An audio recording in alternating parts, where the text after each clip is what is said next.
I love stories. I love to tell stories. I love to hear stories. I love to share stories that other people have told. I believe stories are one of the best ways that we can connect with one another and to bring some human vitality into the communication that we deliver. So I decided for today's Communication Matters to present you with a refresher of 5 of my favorite strategies for sharpening your storytelling. And some of this is material that's in my book from 6 years ago. Some of this is newer. Some of this is brand new. So let's dive in. As I was preparing to put this together, I was working with one of my clients, and they had an example of beautiful storytelling that's included in the newsletter here for you. And it was this piece by Kathy Pike, who is the CEO of One Mind, which does remarkable work in the mental health space for scientists and entrepreneurs and employers. And she uses this version of her newsletter, she uses to be able to share a story from her childhood. We all can relate to being on a playground. We all can relate to not quite fitting in and having a teacher who saw us in a different way. And then she ties it beautifully into a remarkable story about Robert F. Kennedy Jr. and Patrick Kennedy, 2 Kennedys from different sides of the political aisle, having a very important conversation about mental health in our world today, because mental health doesn't know party lines whatsoever. She used storytelling so effectively and so beautifully, and I thought this is a great stepping stone or catalyst for me to talk about stories with all of you. Now, let's before I get into my 5 strategies, let me just refresh for you what are the basic elements of a well-told story. This work by Nancy Duarte in her book Resonate is the simplest, easy way to look at what are the components of a story. A little bit of opening, some sort of conflict. The rising action is that which goes from the moment of conflict all the way up to that moment of climax. That's the entire Disney library of movies. That's the Star Wars trilogy. That's everything about Indiana Jones, is that from conflict to climax. But don't forget that there then is that resolution, that falling action and resolution. And notice in the illustration here, where we begin is different from where we end up. The world is better because Moana has returned the heart of Te Fiti into where it belongs, and the crops are growing again. So as you think of the stories that you want to tell, think of that arc of a well-told story that Nancy Duarte gives us based on work that was done in the late 1800s by Freytag, who was a dramatist. So we want to have an arc to our story, but we also want to think about what it is that we do as we tell that story. Well, my first strategy is parachute in. You want to drop us into the middle of the action. It's the difference between saying, I'm going to tell you a story about a time when I was in the 4th grade and this thing happened, or Sister Theodosia walked into the classroom and we boys immediately knew we were in a whole lot of trouble. The second one parachutes in. The first one talks about something that's going to happen in a few minutes.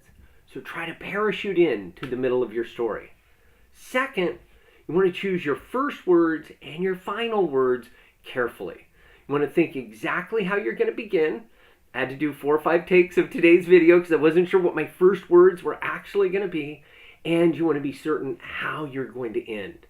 When my husband was in seminary, he went to school, and they had a class called homiletics, which is how a minister tells a Sunday lesson or a homily. And they said, you want to begin with a great deal of power and impact and draw the congregation in.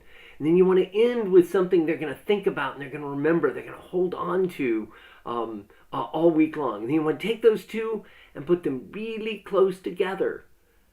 It's a fun joke, but it's also an important strategy for our stories. A concise, compelling story can carry a lot of weight for you in a pitch, in a presentation, in a meeting, in a job interview. Know where you're going to start, where you're going to end. Additionally, you do want to have some details. Details are what make the story memorable and make us feel like we can see inside of it.